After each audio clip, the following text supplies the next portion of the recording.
Now, in just a couple minutes, or as soon as Kurt transfers this call, we will be talking to our spotlight today. Yeah, the singer, songwriter herself, Reina. She has been on the top of the dance charts on Billboard for a number of years now. Got her start being a background singer for Deborah Cox. You'll remember if you're my generation for sure. But we're excited because she's still singing and she has a lot coming out.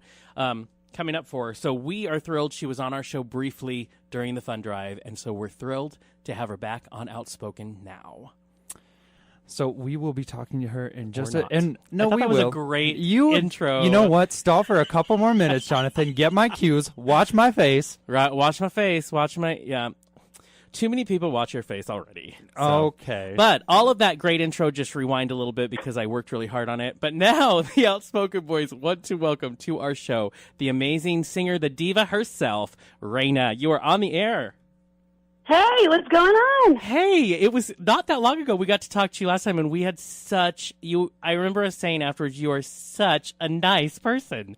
Oh, thank you. darling, you guys were awesome. That was so much fun before. Oh, well, thank you. You have such good energy. Let's just be Yes. honest. Talking to you is like a glass of fresh water. A glass of fresh water. I love There you that. go. Thank you. You're welcome. But, Reina, we want to bring you on and just touch base really quick. First, let's rewind the clock and say you started with Deborah Cox. You started as this background singer to this amazing dance diva. First of all, how? Second of all, was that just life for you right there? It was a project that was brought to myself and half of my management team, who happens to be one half of the original female members of Chic. Oh, wow. And so she was doing a background project, and she said, hey, do you want to come in and step in on this with me? And I'm like, yeah, no problem. And I think it was Johnny Vicious that might have been doing the mix at the time. Mm-hmm. And I really didn't know who Deborah was at that moment, but when I heard the voice, you know, you have to listen to the track before you get into doing your part. Right. I was like, wow, this is amazing.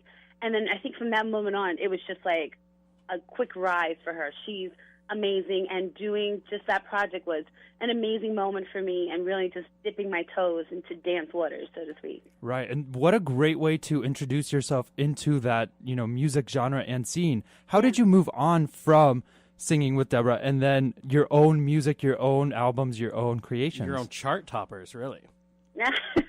Oh, thank you.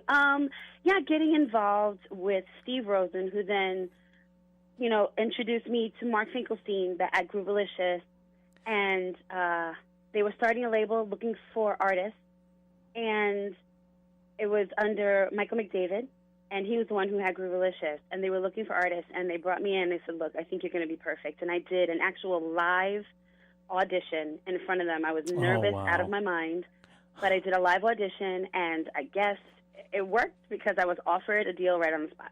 Oh, my goodness. Right on the spot. Well done. And probably been nothing but work since that day, because it's a lot of work out there. It's pretty true. And you know what? I love every minute of it. I love the traveling. I love meeting different people in different cities. It's just a lot of fun. And just realizing how your music touches everyone and it becomes the soundtrack of their lives. That's kind of awesome. Mm-hmm. Now, before we move on to what's happening right now for Reina and what we can look forward to, I do want to say I read this great quote, and if I get it wrong, I apologize. You can correct me. But I love that it talks about when you were younger, your mom always said to you, you're going to do great things.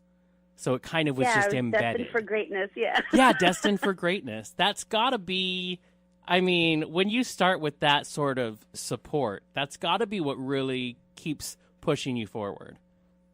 It really is. And, you know, my mom is the second half of my management team, and I think it really helps having someone that really loves you, knows you, and is truly looking out for you. Not, you know, one of these kind of stage moms that's just waiting to collect the check and, you know, just keeps pushing you out there, even if it's not something you love. She saw that it was a genuine love of mine. It was truly in my heart. And to be completely supportive in the way she was, is, and probably will continue to be, is amazing. And I just come from a great place as far as knowing what I wanted to do and having people around me that helped make me achieve that dream. Wow. Well, you have a great mama, and your mama ain't wrong because you have achieved great things. I mean, starting with one of your first singles, you hit the charts, Billboard Hot Dance Music at #2 and continued on. I mean, one of your greatest hits was No One's Gonna Change You. Talk to us about hitting on the Billboard chart so high, you know, writing that music and watching it go nationwide and huge. Yeah, that song was an amazing moment in time for me because I was breaking up with someone, and I happened to be in Miami at the Winter Music Conference with the writer of that song. His name is John Cano, and he was watching, like, pretty much the demise of my relationship. It was, like, happening right there in front of all of us. I think it was on some kind of, like, terrace at a hotel somewhere. And he was going through something in his life as well.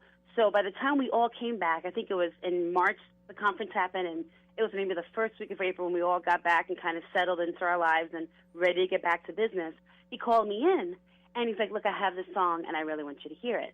And he played it for me, and I got really emotional, really quiet, and I'm like, yeah, this is the one. And so we moved in quickly and started recording it, and, you know, there are different mixes, the Robbie Tronco and the Jonathan Peters, which ultimately wound up being the main mix and the one that I still perform till this day. It has touched so many people the same way it touched me when I was sitting with John in his little studio in West New York, in Jersey, just listening to it and like, wow, yeah, this is the one. And that was an amazing moment for me, and I just did a show maybe about a week ago, and the station here in New York that helped break it and get it on like the Hot 100 to Billboard was Z100. And Scary Jones, who is in the morning show, he actually introduced me. And it was so good to like just sit and talk with him and just, you know, reminisce about those moments. And that for me forever will be a moment in time. That song is extremely special, very close to me, and still when I perform it now, I see how it touches so many people the same way it touched me back then. Oh, that's amazing. So now as you move, you know, as we move into 2014, 2015, 16 to come, what is coming for Reina? Is there any new stuff coming out our way, things that we can look forward to? Actually, there is new stuff coming. I'm working. It's kind of like I'm coming home because the new single is going to be on Groovalicious. Nice. And I'm working with Razor and Guido. Oh, and nice. DJ Escape and Tony Coluccio, who also helped on No One's Gonna Change You, doing keys and different things as far as production. He's involved in this project as well. Wow. So it's kind of like, you know, literally coming home. So that's kind of how it is, and that's kind of how I feel working with them, because we've all been great friends for years.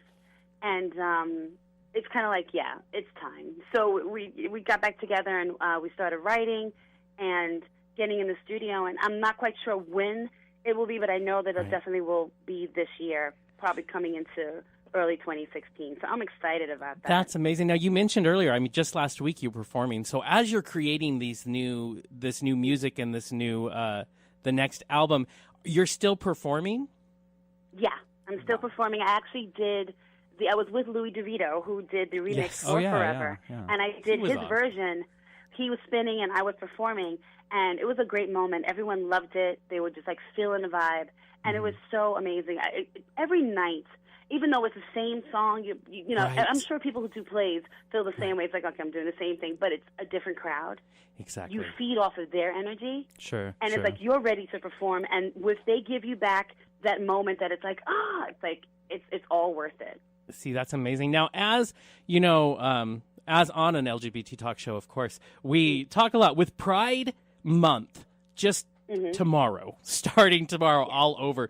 Do you, because dance music is like our theme, and especially dance music where you have the voice of a diva. It's strong, it's emotional, and I will have to say that I have these rules. I can't officially like someone. I have to like their music, and then I have to know that they can sing live. So the first thing I did was go online and look at and find live performances of you. And I have to say, you've got the chops and you sing live, and it's awesome. So thank you. Do you get busy during Pride Month? Yes, I'm actually, my first Pride is going to be June 12th. I'm in Houston. Nice. Oh, wow. Yes, so I've never done Houston Pride, so it's my first time doing Houston Pride. I would love to do Portland Pride. Yeah. You have to come to I Portland. have a We list need of to get cities that for together. you. Yeah. Hey, you know what? You have talked to the right boys. I'm just telling you because next year we're getting you up to the Northwest because that I have a feeling would be I know would be a blast. But our only requirement is that we have to meet you. So Absolutely. Please, yes. So as I'm sure you have a number of gay fans out there, obviously. Mm-hmm. As we come into Pride season, what would you say to those young newbies? I call them baby gays. You know, that they're just they're just coming up. They're just learning their own feet, their foundation. What would you say to those as we come into Pride season? Oh, wow. There's so many things I could say, and I have so many friends, and we've talked about these things forever. The only honest thing that I can really say is be proud of who you are, be proud of what you are, and know that whatever you're doing, be true to you. Mm-hmm. That's the most important thing, to be true to yourself. You do you. You do you. Whatever anyone's saying out there or saying to you, that will all fall away. They'll leave your life. It'll be just a moment in time. And what you're left with is you and your thoughts and your feeling and your love of self. And that's what you should always be left with, and that's what you should always take with you to the day you die. Okay, preach it. That was church. Such great That advice. was church for me. That was beautiful. Well, Reina, thank you so much for calling in today. We would not take any more of your Sunday time out of your day. But we are playing your music all. We have a 2-hour show, and we're playing you all throughout it. So it's Reina Sunday. It's going to be a dance party in here. Let's just be honest. All right. Well, thank you for calling in. We love you and your music. And I love you boys so much. Thank you. Thank you. Be ready to meet us next year. Just go ahead and just be ready for that. Mark it on I'm your ready, calendar. honey. Yes, All right. let's do this. I'm ready. Perfect. Thank you.